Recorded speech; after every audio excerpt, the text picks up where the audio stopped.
Supreme court के निर्देशों पर लापरवाही चुनाव आयोग के ऊपर भारी पड़ी। सुप्रीम कोर्ट में 3 जजों की खंडपीठ 1 महीने से ज्यादा समय से याचिकाओं पर सुनवाई कर रहा है।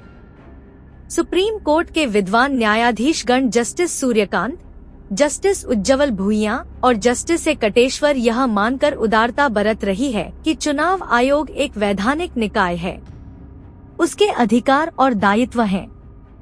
परंतु चुनाव सुधार की निगरानी करने वाले संगठन एडीआर ने पहले से तो याचिका दाखिल करके चुनाव आयोग की यह जवाबदेही का निर्धारण करवाया है।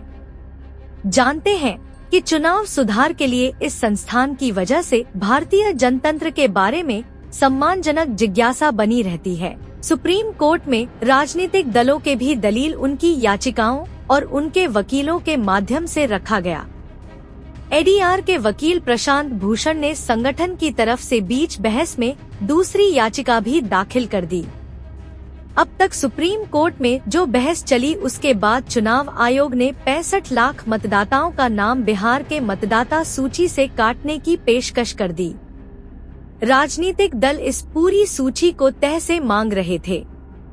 राष्ट्रीय जनता दल ने मांग की थी कि हर बूथ के लिए अलग अलग करके नाम की सूची दी जाए ताकि जांच की जा सके कि किसी मतदाता को मतदाता सूची से निकाला नहीं जा रहा है। सुप्रीम कोर्ट ने चुनाव आयोग को अपने ताज़ा निर्देश में यह कहा है कि 2 दिन के अंदर पूरी सूची और उस बारे में विवरण दे दें।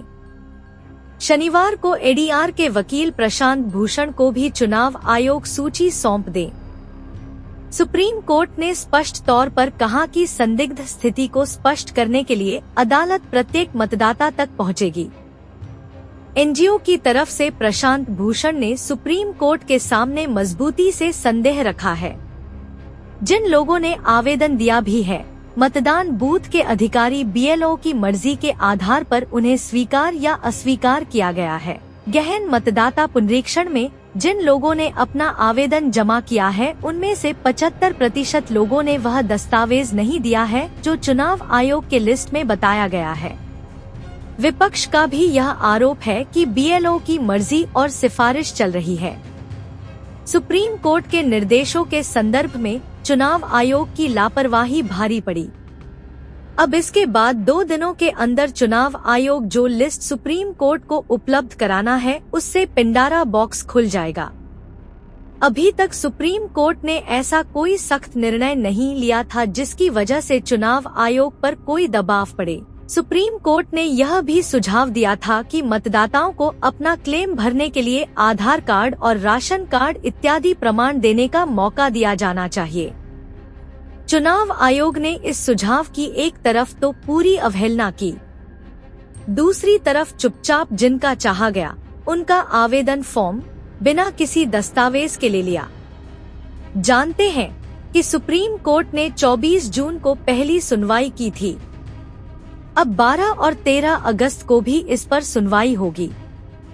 इसके पहले याचिकाकर्ता एडीआर यानी उनके वकील प्रशांत भूषण को इलेक्शन कमीशन की लिस्ट मिल जाएगी। एडीआर भारतवर्ष में चुनाव सुधार के लिए काम करने वाला एक विश्वसनीय एनजीओ है और इसके साथ राजनीतिक दलों तथा समाज के विश्वसनीय जागरूक लोग स्वयंसेवी स्तर पर सहयोग करते हैं। इस तरह सभी स्वयंसेवी व्यक्तियों के लिए सप्ताह का अंत एक चुनौती के रूप में आ जाएगा।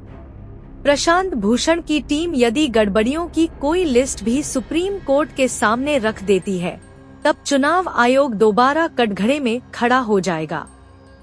अगले सप्ताह तक यह स्पष्ट हो जाएगा कि चुनाव आयोग के द्वारा गहन मतदाता पुनरीक्षण फर्जी परिस्थितियां बना रही है या नहीं।